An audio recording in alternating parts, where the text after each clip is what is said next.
মানুষ ওদের কাছে আসতেন, এখন ওনাকে ঘুরে ঘুরে যেতে হচ্ছে। মানে তৃণমূলটা ছিন্ন বিচ্ছিন্ন হয়ে গেছে। তৃণমূল তাদের নিজেদেরই নেই। 21শে জুলাই নিয়ে মমতা বন্দ্যোপাধ্যায় বিকল্প ভাবনা ভেবেছেন। অন্যবার তো দেখা যেত যে ভিক্টোরিয়া হাউসের সামনে একটা বিশাল জনসমাবেশ, তারা বলতেন সমুদ্রের মতো মানুষ কিলবিল করছে। এবার তিনি সমস্ত জায়গায় যাবেন, শিয়ালদা, হাওড়া, শ্যামবাজার, হাজরা, জায়গায় জায়গায় গিয়ে তার কর্মী সমর্থকদের উদ্দেশ্যে বার্তা দেবেন।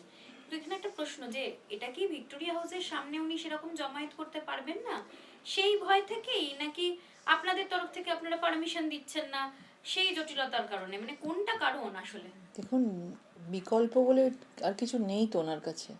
কারণ পার্টির প্রত্যেকটি লোকই দু একজন ছাড়া ওনাকে ত্যাগ করেছে। কী কারণে ত্যাগ করেছে না করেছে সেটা পার্টির ভেতরের ব্যাপার, তারাই বলতে পারবে। কিন্তু আজকে মানুষ ওদের কাছে আসতেন, এখন ওনাকে ঘুরে ঘুরে যেতে হচ্ছে। এবং কর্মী সমর্থক তারা কোথায় পাবে যে তারা আজকে উনি বলছেন আমি বিভিন্ন জায়গায় যাব, আজকে খুঁজে খুঁজে ওনাকে যেতে হচ্ছে কলকাতা বা আশেপাশের জায়গাগুলোতে। তৃণমূল দলটাই শেষ হয়ে গেছে, তো বিকল্প বলে বিরোধী বলে আর কিছু নেই মমতা বন্দ্যোপাধ্যায়ের কাছে। উনি একাই আছেন এবং ওনার সুস্থতা কামনা করি, এটাই বলবো, উনি সুস্থ থাকুক। বন্দ্যোপাধ্যায়ের নাম সরিয়ে ছবি বাদ দিয়ে যে বা যারা আসল তৃণমূল সাজছেন, তারা এই মহিলাকে এখনো ঘুরিয়ে ব্যবহার না করে নিজেরা পুরো আলাদা দল গড়ে মানুষের ভোটে জিতে এসে বড় বড় কথা বলছেন না কেন? ফেসবুকে দু একটা পোস্ট দেখছি, মমতাদির ছবি ছাড়া স্টিকার কে কি পদ পেলেন, বিবেক আর লজ্জা বলে কি আপনাদের কিছুই নেই? যদি মমতা বন্দ্যোপাধ্যায় এবারও জিততেন, তাহলে আপনাদের ভূমিকা কি ছিল সেটাও মানুষ এবং দলের কর্মীদের কাছে বিবেচ্য, কারণ তারা জানেন যে আপনারা মমতা বন্দ্যোপাধ্যায় জিতলে কি করতেন। দেখুন, এই দলটার কাদা ছোড়াছড়ি দেখতে থাকবো আমরা, আমরা সার্কাস দেখতে থাকবো। কে কাকে বলছে আসল তৃণমূল, নকল তৃণমূল, কালীঘাট তৃণমূল, পুরনো তৃণমূল। মানে তৃণমূলটা ছিন্ন বিচ্ছিন্ন হয়ে গেছে। মমতা বন্দ্যোপাধ্যায় একা রয়ে গেছেন এবং আর কেউ নেই। এবং একে অপরের কে জিতেছেন এবং দলীয় প্রতীকে জিতেছেন, কে নিজস্ব কারিশমায় জিতেছেন, এইগুলো নিয়ে এখন চুল চেরাচেরি বিশ্লেষণ হচ্ছে। এটা বলতে পারি যে যাই আসল তৃণমূল নকল তৃণমূল থাক না কেন, আগামী দিনে মানুষের কাছে এরা সেই বিশ্বাসটা হারিয়ে ফেলেছে। যেভাবেই হোক, সে আসল তৃণমূল, কালীঘাট তৃণমূল বলুন বা নকল তৃণমূল বলুন, যারা রয়েছে, বিশ্বাস হারিয়ে ফেলেছে। এই পার্টিটার ওপর মানুষের বিশ্বাস একদম চলে গেছে। বিরোধী বলে কিছু নেই, সবাই নিজেদের মানে শেল্টার চাইছে, ছাতার তলায় আসতে চাইছে নিজেদেরকে বাঁচানোর জন্য। সবাই এক হচ্ছে, এটাই বলতে পারি। আর কুণালবাবু কি বলছেন না বলছেন সেটা তাদের সম্পূর্ণ দলীয় ব্যাপার। কে কার ছবি স্টিকার লাগাবেন, কে স্টিকার লাগাবেন না, একদিন তো তারাই, তাদের সঙ্গেই সবাই সবাই একই পরিবার ছিলেন এবং বিজেপিকে সারাক্ষণ ধরে গালি দিয়ে যেতেন এবং কাউকে তারা বাদ রাখেনি। আজকে এমন একটা পরিস্থিতি হয়েছে, আজকে একে অপরের মধ্যে প্রত্যেকটা লোক আলাদা আলাদা করে একটা বিধায়ক, একটা লবি হয়ে গেছে। সুতরাং এই বিষয়ে আমাদের কিছু বলার নেই। সত্যি কথা বলতে আমাদের কাছে এখন অনেক কাজ আছে এবং আগামী দিনে আমরা কিভাবে এই 34 বছর আর 15 বছরের সরকারকে মানে মানসিকতাকে মানুষের কাছ থেকে পরিবর্তন করে নতুনভাবে ডেভেলপমেন্ট করতে পারবে, এটাই আমাদের মূল লক্ষ্য। তৃণমূল তুমি কার?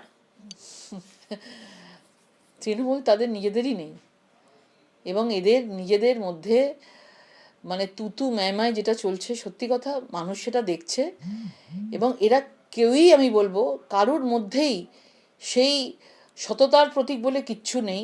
সবাই এখন এক হয়েছে, তারা নিজেরা নিজেদের তৃণমূলকে কিভাবে কাটবে, ফুলগুলো কেটে দেবে, পাতাগুলো থাকবে, পাতাগুলো কাটবে, ফুলগুলো থাকবে, সেটা সম্পূর্ণ তাদের ব্যাপার। আলটিমেটলি কারাতে ফুল থাকবে, কারাতে পাতা থাকবে, কারাতে শিকড় থাকবে, তো তাদের ব্যাপার, তারা কাটাকাটি করুক এবং আমরা দেখতে থাকি। এবং আমাদের কাছে মূল লক্ষ্য থাকবে আগামী দিনে মানুষের কিভাবে উন্নয়ন করা যায়। ঋতব্রত বন্দ্যোপাধ্যায়দের তো আপনাদের দলের বি টিম বলা হচ্ছে, বিজেপির বি টিম। আমাদের সাথে সাথে কোনো সম্পর্ক নেই আমি মনে করি। আমি কোনোদিনও আমি মনে করি না যারা এতদিন ধরে যারা মানে মানে ভারতীয় জনতা পার্টি, আমরা সবাই লড়াই করেছে, আমাদের কার্যকর্তারা লড়াই করেছেন, যেভাবে যার বিরুদ্ধে বিরোধিতা করেছেন, এবং তারা আমাদের A team B team C team, আমরা অন্তত মনে করি না সেটা। এবং আগামী দিনে মানুষের ওপর পুরোটাই ছাড়া থাক। আগামী দিনে দলটাই থাকবে না, দলটা নেইও, 1 মাসের মধ্যে দলটা পুরো লণ্ডভণ্ড হয়ে গেছে এত বড় তুফানে, সুনামিতে। সুতরাং এদেরকে নিয়ে বলার মতো সময়ও আমি বলবো আমাদের খরচা করা মনে হয় উচিত না। দেশের পাখির চোখ এখন পশ্চিমবাংলাতে এতদিন ধরে মানে যদি সরকার ঠিকঠাকভাবে চলতো পশ্চিমবাংলাটা শিল্পের হাব হয়ে উঠতো, এবং সেটাকে মিসইউজ করা হচ্ছে, সেটাকে ব্যবহার করা হয়নি। অনেক স্কোপ আমাদের পশ্চিমবাংলার এনভায়রনমেন্ট বলুন, বিভিন্ন জায়গায় বলুন, আমাদের পশ্চিমবাংলার অনেক স্কোপ আছে, এবং আমাদের বিশ্বাস আছে যে আমাদের এই সরকার, এই নতুন যে সরকার এসছে, আমাদের মুখ্যমন্ত্রী এবং আমাদের ডবল ইঞ্জিন, আমাদের কেন্দ্রীয় সরকার, দুই সরকার মিলিয়ে ডেফিনেটলি আমাদের অনেক কিছু তারা রোডম্যাপ তৈরি করেছে, এবং আগামী দিনে আপনারা শিল্পের স্রোত দেখতে পাবেন এই পশ্চিমবাংলায়, এটুকু বলতে পারি। এবং বিভিন্নভাবে যার যেটা শিল্প বান্ধব করবার জন্য যার যেটা সাপোর্ট লাগবে, সাহায্য লাগবে, সেটা আমাদের সরকার পুরোপুরিভাবে তাকে হেল্প করবে। কারণ এই বাংলায় মানুষের কর্মসংস্থান দরকার আছে। শিল্প যদি না হয় আমরা কর্মসংস্থান পাবো না, বারবার আমরা বলেছি। সরকার একটা অডিট চালাচ্ছে, রিপোর্ট করছে যে খাদিজি মাদ্রাসা থাকা উচিত কি উচিত নয়। একটা সময় বুদ্ধদেব ভট্টাচার্য তিনিও বলেছিলেন যে খাদিজি মাদ্রাসায় এই ধরনের বিভিন্ন রকম অ্যাক্টিভিটিস হয়। আপনি ব্যক্তিগতভাবে কি মনে করেন? না, এটা সত্যি, এটা তো প্র্যাকটিক্যালি আমি বলতে পারি। আমরা বিভিন্ন জায়গায় জায়গায় ঘুরি, সেখানে আমরা দেখতে পাই না যে মাদ্রাসাগুলোতে সেইভাবে পড়াশোনা বা সেই শিক্ষা দেওয়া হয়। ওখান থেকে অনেক জিনিস, অনেক বাচ্চারা সেখান থেকে আগামী ভবিষ্যতের জন্য ভুল শিক্ষা পায়, এবং সেগুলো তাদের ভেতরে ঢুকিয়ে দেওয়া হয়। এবং আমরা মনে করি মাদ্রাসাগুলোর অবশ্যই চিহ্নিত করা উচিত আছে, এবং সেইগুলো কোন জায়গায় কিরম পড়াশোনা হচ্ছে, কি শিক্ষা দেওয়া হচ্ছে, সেগুলো পুঙ্খানুপুঙ্খভাবে সরকারের জানার অধিকার রয়েছে, এবং সরকার দেখুক, এবং সেগুলোকে যেগুলো মানে মানে সেই মাদ্রাসাগুলো যেগুলোতে সত্যিকারের শিক্ষা দেওয়ার মতো কোনো জায়গা তাদেরকে, বাচ্চাদেরকে করা হয় না, আমার মনে হয় সেগুলোকে বন্ধ করা উচিত। আমার মনে হয় প্রচণ্ডভাবেই বন্ধ করা উচিত। কারণ বিভিন্ন জায়গায় আমরা যখন খাগড়াগড় কাণ্ড বলুন, বা বিভিন্ন জায়গায় পিংলা কাণ্ড বলুন, বা বিভিন্ন জায়গায় যখন আমরা দেখেছি বিভিন্ন ঘটনা ঘটেছে, মানুষের মানে বডি ঝলসে গেছে বা কিছু, তার মধ্যে কোনো না কোনো সূত্র ধরে এনআইএ সেই মাদ্রাসাগুলোকে চিহ্নিত করেছে। সেই মাদ্রাসাগুলোর মধ্যে অনেক কিছু অবৈধ কাজকর্ম চলতে দেখেছে। আজকে মুর্শিদাবাদের বোঝো জায়গা থেকে সেখান থেকেও অনেকে গ্রেপ্তার করা হয়েছে মাদ্রাসা থেকে। তো মাদ্রাসার কথাটার অর্থটাই যদি এই পশ্চিমবঙ্গের সরকার আগে পাল্টে দিয়ে থাকে, মাদ্রাসা মানেই অনৈতিক কাজ, সেটাকে নিশ্চয়ই এই সরকারের বন্ধ করা উচিত আছে। কেউ রেওয়াজ পাবে না। সে তৃণমূলও যদি অত্যাচার করে, কে বিজেপিরও কোনো কর্মী বলে যদি অত্যাচার করে, 4 ঘন্টা বিজেপি হয়েও যদি কেউ অত্যাচার করে, এই সরকার কাউকে রেয়াত করবে না। এই সরকার খবর পাওয়া মাত্র সেটা সুনির্দিষ্টভাবে তদন্ত করে তার শাস্তি হবে, এটুকু বলতে পারি। আগের সরকারের মতো এই সরকার ভ্রষ্টাচারকে কখনো মেনে নেবে না। আমাদের ভারতীয় জনতা পার্টির সরকার, আমাদের মুখ্যমন্ত্রী এই জিনিসগুলোকে কখনোই বরদাস্ত করবে না। হুমায়ুন কবির তিনি একটু আগে বলেছেন যে তিনি প্রথম কথা মোহামেডান স্পোর্টিং ক্লাবের দায়িত্ব যেহেতু পেয়েছেন, তিনি মোহামেডান স্পোর্টিং ক্লাবের বিভিন্ন কিছু করেছেন।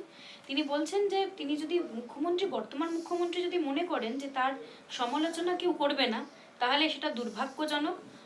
আমি মুখ্যমন্ত্রীর সমালোচনা করব, কারণ বিরোধী দলের বিধায়ক হিসেবে সেটাই আমার কাজ, এবং সমালোচনা করতে যদি না দেওয়া হয় সেটা দুর্ভাগ্যজনক।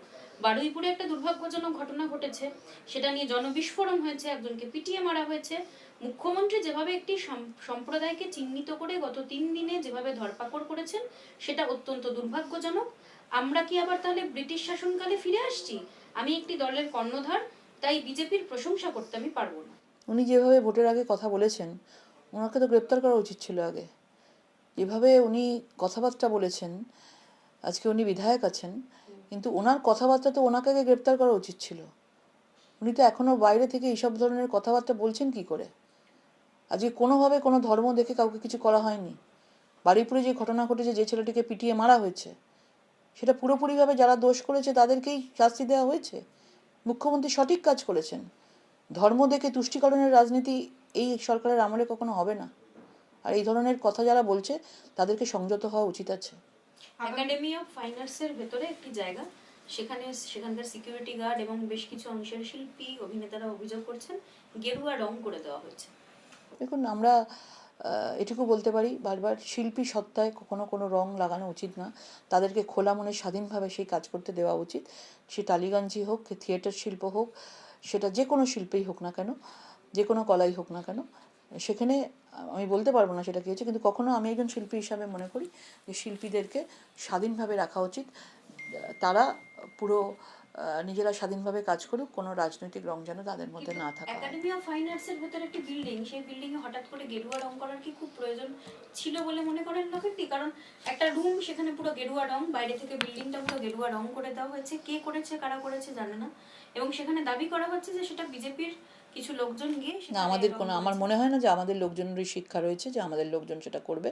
আমার মনে হয় যে এই 4 ঘন্টার বিজেপি তারা যদি হঠাৎ করে তৃণমূল থেকে বিশাল করে নিজেদেরকে বিজেপি দেখায়, তিলক কেটে গলায় উত্তরীয় পরে তারা এই ধরনের কাজকর্ম করতে পারে। আমাদের কার্যকর্তারা এই ধরনের কাজ কখনো করতে পারে না। আপনাদের নাম করে সোশ্যাল মিডিয়াতে এই নিয়ে আবেদন জানানো হচ্ছে যে বিষয়টি দেখা হোক। আপনারা কোনো বার্তা দিতে চান সেক্ষেত্রে? নিশ্চয়ই আমাদের একাডেমি বা এই ধরনের জায়গায়, নন্দনের মতো জায়গায় যারা ঢুকে এই সমস্ত উৎপাত করা শুরু করেছে, আমাদের রাজ্য সভাপতি এইসব ব্যাপারে অনেক সংবেদনশীল রয়েছেন এবং নিশ্চয়ই রাজ্য সভাপতি এই বিষয়গুলো দেখবেন, কারণ উনি এই বিষয়গুলো ভালো করে বোঝেন এবং নিশ্চয়ই আমি ওনাকে সেটা জানাবো এবং কড়া হাতে বিষয়টা দেখতে বলবো।